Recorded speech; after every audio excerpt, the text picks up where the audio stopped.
Yo creo que hay que pensar en un par de cosas. Uno es una mirada a corto plazo y otro es lo que tú quieres lograr a largo plazo. Entonces, si tú piensas que la sostenibilidad puede ser parte de tu marketing, por ejemplo, estás pensando más en reputación, que no está mal.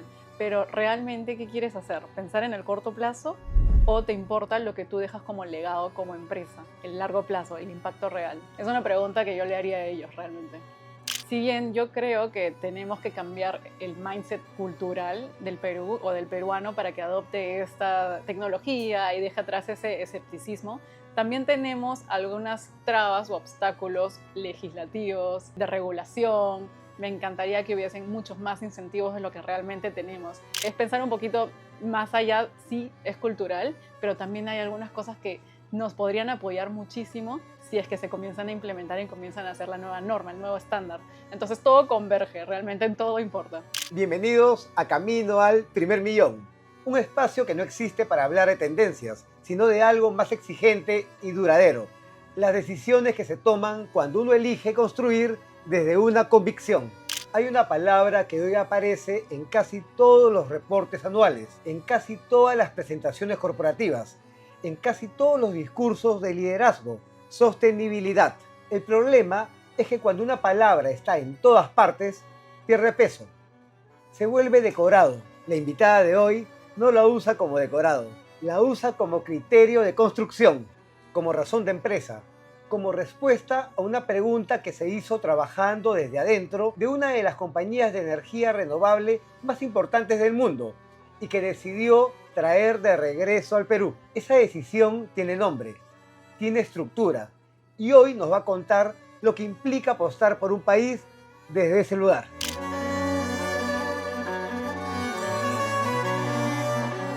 Hay personas que se van del Perú para aprender del mundo. Y hay personas que se van del Perú, aprenden del mundo y regresan con algo concreto que construir. Gabriela Viteri es ingeniera civil, egresada de la UPC, y poco después de graduarse dejó el país para unirse a Vestas, el líder global en soluciones de energía sostenible, donde pasó 7 años operando en Europa, no como observadora, desde adentro de la empresa que define los estándares mundiales en transición energética. Cuando decidió regresar al Perú, no regresó a buscar empleo, regresó a fundar Vive Energías. Nació de una pregunta que Gabriela se hizo trabajando en los Países Bajos. ¿Qué pasaría si todo lo que aprendí aquí lo aplico en casa? La respuesta no fue un plan de negocio, fue una convicción: que la energía limpia no es el futuro del Perú, es su presente, y que alguien tenía que demostrarlo. Gabriela, bienvenida a Camino al Primer Millón. Gracias por invitarme, estoy muy feliz de estar acá. ¿Y cómo te sientes ahora aquí en Lima, Perú, nuevamente? En verdad, increíble, es exactamente lo que yo tenía planificado desde hace mucho tiempo. Ya te voy a contar qué es lo que me pasó estando allá y qué es lo que quiero hacer acá. Perfecto. Empecemos con la primera pregunta del podcast. Cuéntanos un poco quién eras antes de Vestas, qué te llevó a estudiar ingeniería civil y cómo terminas enfocándote en energía renovable desde tan temprano. Yo te cuento que, de hecho, la matemática, la física en el colegio no se me hacían tan difícil, entonces para mí fue un paso natural escoger ingeniería en general, pero escogí ingeniería civil en particular porque mi papá también era ingeniero civil. Entonces él estuvo trabajando en una corporación y luego fundó su propia empresa en supervisión, en gestión de obras de construcción. Y tiene más de 20 años esta empresa. Entonces, desde muy chiquita yo escuchaba estas cosas, iba a obra, lo escuchaba a él, escuchaba sus reuniones. Entonces, fue muy natural en mí decidirme por ingeniería civil. Y ya en la UPC, cuando estudié ingeniería civil, me acuerdo que teníamos un curso de análisis ambiental, que era un curso no obligatorio. Y cuando me ingresé al curso, yo me di cuenta que podía combinar ambas cosas: infraestructura, o sea, ingeniería civil, con propósito y legado y sostenibilidad. Por lo que nos comentas, siempre estuviste familiarizada con la ingeniería. 7 años en Europa, dentro de la empresa que lidera el estándar global en energía eólica. ¿Cómo fue ese proceso de formarte desde adentro de una estructura así? ¿Y qué cambia en tu forma de ver el mundo cuando operas a esa escala? En verdad, yo empecé desde trainee. Realmente empecé haciendo reportes en una posición muy global y poco a poco yo creo que me entrenaron o me entrené yo en actitud, en querer siempre dar esa milla extra, en querer poder ayudar a los demás equipos, en querer poder mezclar este tema con este otro tema. Entonces me ayudaron mucho a pensar en esta visión un poco más corporativa, un poco más integrando varios equipos, varios temas al mismo tiempo. Entonces me ayudó mucho por ese lado, pero también cuando comencé a ascender y cuando me transfirieron a otros países, me di cuenta que mientras más internacional el equipo, mientras más diverso, mientras más carreras y especialidades teníamos en el mismo equipo, más soluciones creativas podíamos encontrar al mismo problema y todos queríamos lo mismo, que el proyecto salga adelante y salga adelante en términos sostenibles también, no solo económicos. En algún momento, trabajando en los Países Bajos, te hiciste una pregunta que lo cambió todo. ¿Qué pasaría si replico este impacto aquí en el Perú? ¿Qué tan difícil fue tomar esa decisión, dejar una carrera consolidada en Europa y regresar a construir aquí desde cero? No te voy a mentir, no fue fácil, tampoco fue una decisión de la noche a la mañana, fue algo que yo estuve cocinando por mucho tiempo. Yo tuve muy buenas oportunidades allá y creo que las cogí, entonces las aproveché, pero aún así dentro de mí siempre sentía que me faltaba ese propósito, ese impacto más real, más cercano a las obras. ¿Y dónde yo iba a poder hacer eso? Muchos años después dije, en mi propia casa, en mi patria, ayudando a mi gente. Y fue así como yo tomé la decisión. De nuevo, no fue nada fácil, pero fue algo que cociné por mucho tiempo. Pensé en los pros y los cons y eventualmente vine decidida a poner mi empresa de energía solar y sobre todo por una razón también súper importante, es que en Perú tenemos una radiación magnífica, estamos ubicados en una posición geográfica increíble para aprovechar de este recurso que es ilimitado. Entonces, ¿por qué no hacerlo? ¿Y alguien más consultaste con familiares, amistades, o sea, para que tome la decisión, me vengo acá a Perú? De hecho, sí. O sea, yo tengo amigos que también tienen sus otras empresas en otras industrias. Entonces, yo estaba sondeando un poco cómo va la economía, cómo va la situación en general en Perú, puedo regresar, cuáles son las condiciones.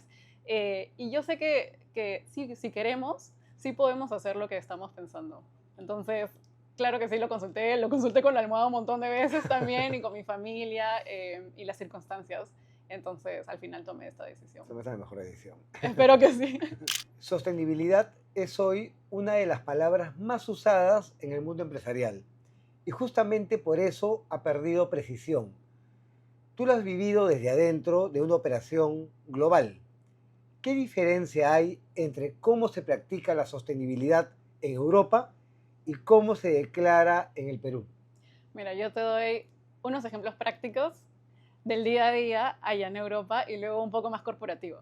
Primero en lo práctico, IKEA. IKEA es esa empresa que vende muebles que tú puedes armar para tu propia casa tú mismo, ¿verdad? Ellos ahora venden kits de energía solar. Un kit con un panel solar suficiente para cargar una laptop o un celular y que los mismos europeos se compran, lo instalan ellos mismos y los ponen en su balcón. O sea, a ese nivel han llegado ellos de tener esta mentalidad de sostenibilidad tiene que estar en nuestro día a día. Mientras que en Perú es un poco diferente la condición. No quiero decir que sea peor, simplemente que estamos un poco atrasados, entre comillas. Aún no hemos llegado a ese nivel en que yo digo, voy a Wong o voy a cualquier supermercado y me compro mi kit de energía solar para cargar mi celular. Aún no hemos llegado a esa situación, pero como cualquier tendencia, considero que Latinoamérica, Perú, está un poco detrás en años de Europa. Eventualmente me gustaría verla y creo que la vamos a alcanzar. Y por el otro lado, más corporativo, la empresa donde yo trabajé ya se dedicaba a la energía renovable, pero dentro de las mismas operaciones de la empresa siempre estábamos pensando cómo hacer las actividades, las instalaciones, la construcción aún más sostenible. Por darte un ejemplo, nosotros necesitábamos siempre una cierta cantidad de metros cuadrados de concreto para poder dejar que las grúas vengan, para dejar que los camiones vengan y poder hacer las maniobras, ¿no es cierto? Siempre estábamos pensando, ok, ¿cómo puedo reducir estos metros cuadrados para, obviamente, tener un mejor impacto económico, pero también para reducir el CO2 que emitimos? Entonces, por ahí van mis ejemplos. ¿Y se llegó a realizar algo al respecto? Sí, sí, reducimos los metros cuadrados y se volvió un nuevo estándar para los proyectos en Europa. Pero ¿cómo? O sea, si necesitaban, no sé, 100 metros, lo redujeron a 70, 60. O sea, ¿cuál fue ahí lo que enganchó, no? Tenemos que hacer un montón de cosas. O sea, primero hablar con los proveedores de, por ejemplo, las grúas. Comenzar a coordinar. El camión puede entrar porque siempre van saliendo nuevas grúas, nuevos camiones que vamos a usar y siempre tratamos de optimizar. Ok, si usamos este conjunto de grúas que ensamblan la otra grúa principal o más grande, ¿cómo las podemos ubicar para que necesiten menos metros cuadrados? Entonces era un conjunto, o sea, solos no lo hicimos con un montón de proveedores y siempre hacíamos proyectos piloto. Entonces siempre se tenía que probar y ver si funcionaba la solución y eventualmente las que sí, pues se volvían el nuevo estándar. Hay una conversación que está cambiando en las empresas. La sostenibilidad dejó de ser un argumento de reputación para convertirse en una exigencia operativa. Los clientes la piden, los inversionistas la auditan, los propios equipos la demandan. ¿En qué momento sientes que el mercado peruano cruzó esa línea o todavía no la ha cruzado del todo? Yo te diría que estamos cruzándola, aún no la hemos cruzado del todo, en mi opinión. No tenemos la sostenibilidad como estándar, pero sí hay muchos actores en un montón de industrias que ya están haciendo algo como, por ejemplo, los bancos o las cajas están comenzando a dar financiación verde. El Fondo de Mi Vivienda Verde también le demanda a las inmobiliarias que tengan unos paneles solares instalados en sus edificios. Luego, sí, como tú mismo has dicho, hay clientes o corporaciones más grandes, más internacionales, que ya tienen estos estándares internacionales en el mundo que los quieren traer a Perú. Entonces, la cadena comienza a demandar sostenibilidad en todos los actores. Entonces, poco a poco, creo que Perú está transicionando, pero no te podría decir que ya hemos llegado a la posición ideal. Todavía hay un montón de cosas que podemos hacer. Desde tú y yo, el peruano de pie, los que estamos metidos en la industria de sostenibilidad, energía renovable y un montón de cosas más, porque al final sostenibilidad no solo es energía renovable, ¿verdad? Entonces hay muchas aristas de lo que es sostenibilidad. Entonces, pero somos muchos, cada vez creo que somos más y estamos cruzándolas todos juntos. Claro, la idea es que todos los peruanos a nivel nacional conozcamos un poquito de este tema de sostenibilidad. Claro. Y mientras más espacios como este existan, realmente le vamos a dar un poquito más de voz al tema. Así es. ¿Qué cambia en una empresa cuando la sostenibilidad deja de ser un mensaje y se convierte en parte de la estrategia del negocio? Yo creo que hay que pensar en un par de cosas. Uno es una mirada a corto plazo y otro es lo que tú quieres lograr a largo plazo. Entonces, si tú piensas que la sostenibilidad puede ser parte de tu marketing, por ejemplo, estás pensando más en reputación, que no está mal, pero realmente, ¿qué quieres hacer? ¿Pensar en el corto plazo o te importa lo que tú dejas como legado como empresa? El largo plazo, el impacto real. Es una pregunta que yo le haría a ellos realmente. Gabriela, si tuvieras que definir qué significa operar con criterio sostenible en el Perú de hoy, no desde el discurso, sino desde la práctica concreta, ¿cómo lo describirías? Bueno, obviamente yo me dedico a la energía, entonces si yo lo traslado a energía es simplemente ser más eficiente en una oficina. ¿Cómo puede ser eficiente energéticamente? De repente no poner el aire acondicionado a lo mínimo, o si que todavía es verano y tienes la posibilidad de abrir las ventanas, abrirlas para que corra el aire y no gastar en aire acondicionado, ¿verdad? Pero eso es un caso muy particular de eficiencia energética. Si lo llevamos más a cómo opera la empresa realmente, puedes pensar en cómo aplicar la sostenibilidad, y no energéticamente, ¿no? Cómo aplicar la sostenibilidad en cada una de las áreas, recursos humanos, operaciones, ventas, y eventualmente qué percibe el cliente final en la calle. A ver, Gabriela, a hacer una dinámica de verdad o no verdad. Te voy a hacer vamos a hablar sobre algunas afirmaciones, a ver qué nos respondes. Empecemos con la primera. La energía renovable no es el futuro del Perú, ya es el presente. El problema es que hay empresas que todavía la están tratando como si fuera una apuesta. Verdadero. Verdadero, realmente esta es una tecnología que ya está comprobada. Cada año es más eficiente, cada año es más moderna, cada año salen paneles solares diferentes, con mayor capacidad y menor tamaño, y no solo los paneles, también las baterías. Esto es algo comprobado, tan comprobado que hasta los satélites lo usan. Instalar paneles solares es la parte más sencilla. Lo difícil y lo que realmente cambia algo es educar a las personas y a las organizaciones sobre lo que están decidiendo cuando eligen su fuente de energía. Correcto, ¿verdad? ¿Verdadero también? ¿Verdad? Nos toca mucho a los que estamos en la industria educar al cliente final, tratar de convencerlo de que esto es algo que realmente funciona y tratar de resolver todas sus dudas, que son completamente válidas. Si tú no conoces algo, lo más natural es que comiences a preguntar. Y mientras más preguntes, más tranquilos se pueden quedar. Ujú. Claro, ya conocen, entienden, aceptan. La sostenibilidad no es un área dentro de una empresa. Es una forma de mirar el mundo y decidir que quieres dejarlo mejor de como lo encontraste. Correcto, es una forma de vivir.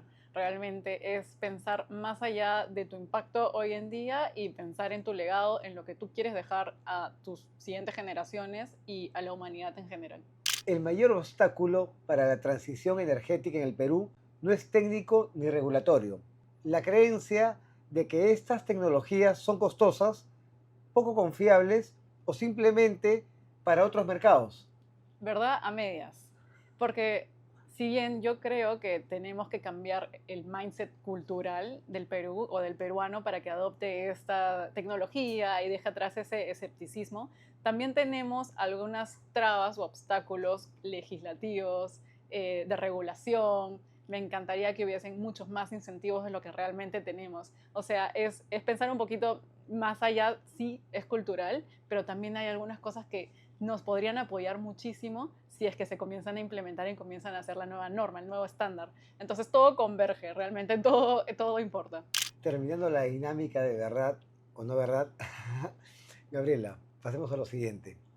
Dejaste una carrera consolidada en Europa para regresar a construir algo desde cero en un mercado que todavía no terminaba de creer en lo que ibas a ofrecer. ¿Qué tipo de mentalidad necesitas para tomar una decisión así y no desarmarte en el proceso? Yo diría que necesitamos mucha paciencia, mucha resiliencia, porque claramente no es fácil.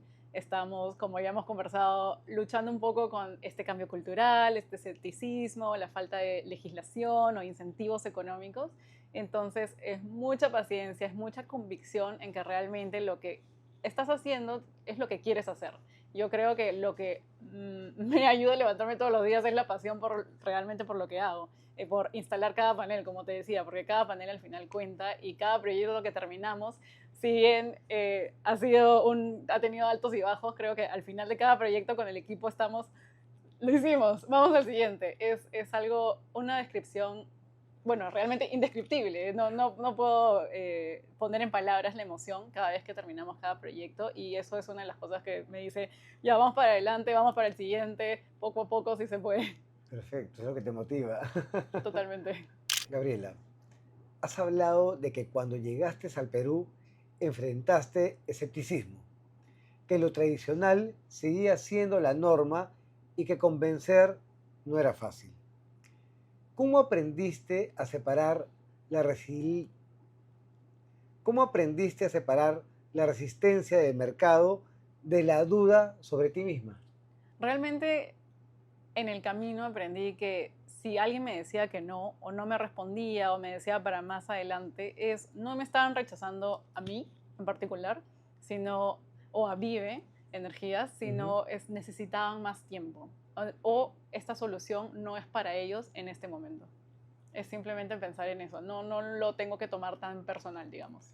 Claro, al final cada cliente tiene su necesidad, pero también le podemos crear la necesidad, ¿no? Explicándolo bien cómo son las cosas. Claro, por eso decía, mientras más conversas con el cliente, mientras más te preguntas, mientras más ellos te hablan de su situación, tú puedes entender un poquito más si esto realmente es lo que ellos necesitan o deberían irse por otro lado, porque tampoco es vender por vender, porque al Claro, final vendes por vender, el cliente termina insatisfecho por A o B motivos, porque no era exactamente lo que ellos necesitaban en ese momento y se crea una desconfianza en el sistema o en la energía solar en general y eso es perjudicial para todos en la industria. claro. Has dicho que Vive no es solo una empresa que instala infraestructura, que el propósito va más allá de llevar energía limpia.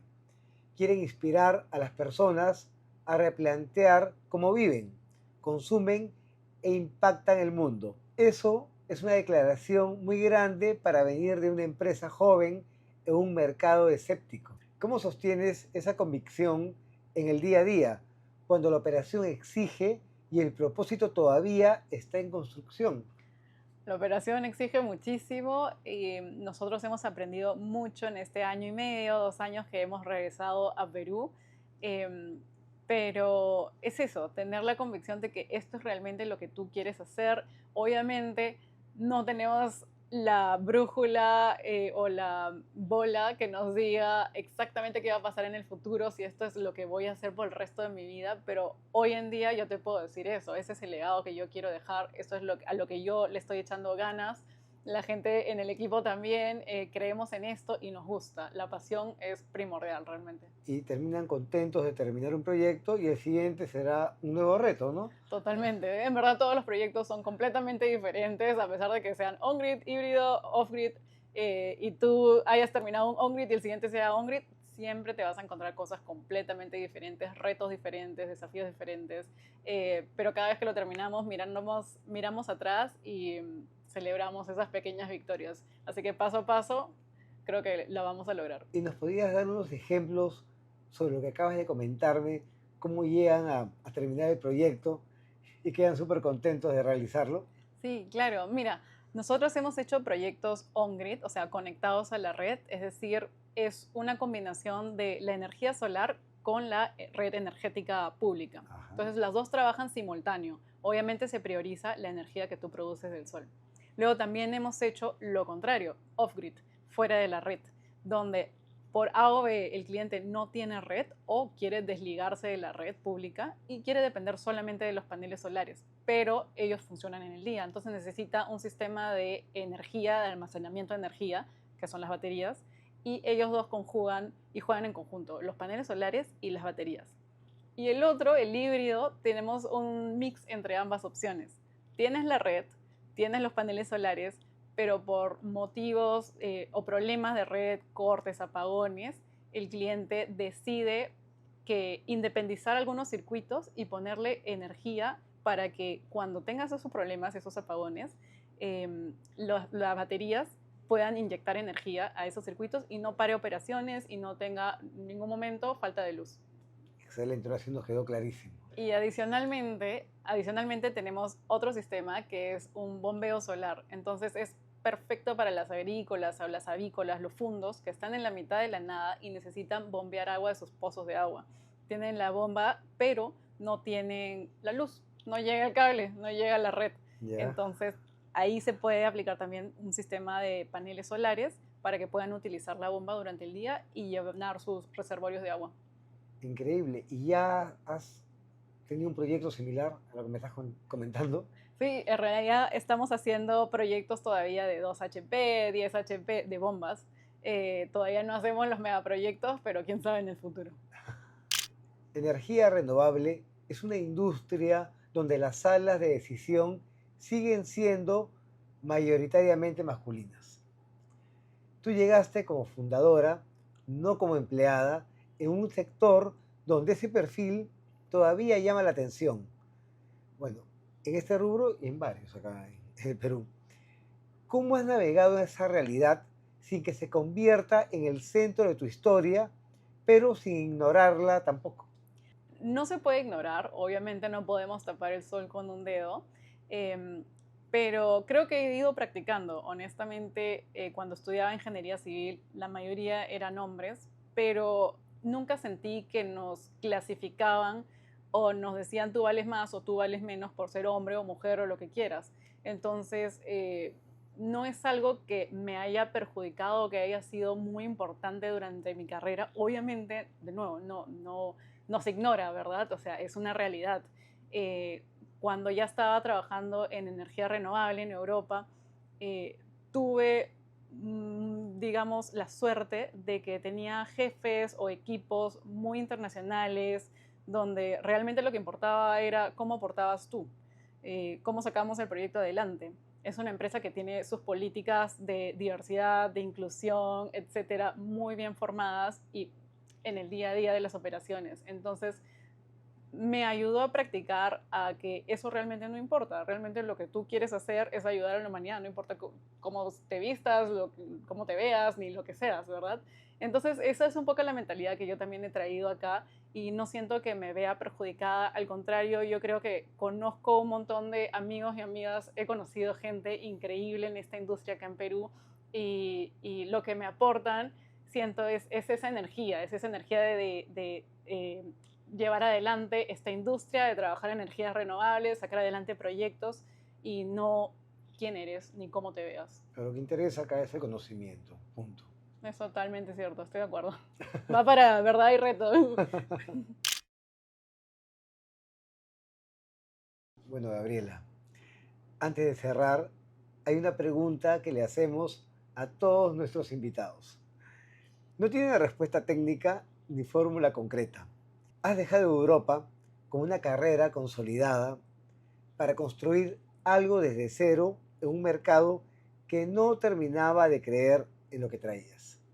Has fundado una empresa cuyo propósito va más allá de lo que vende y has aprendido a operar con convicción en un entorno que todavía está aprendiendo a escucharte. Para alguien que quiere construir algo que importe, que genere patrimonio, pero también deje algo detrás, ¿qué es lo que no puede faltar?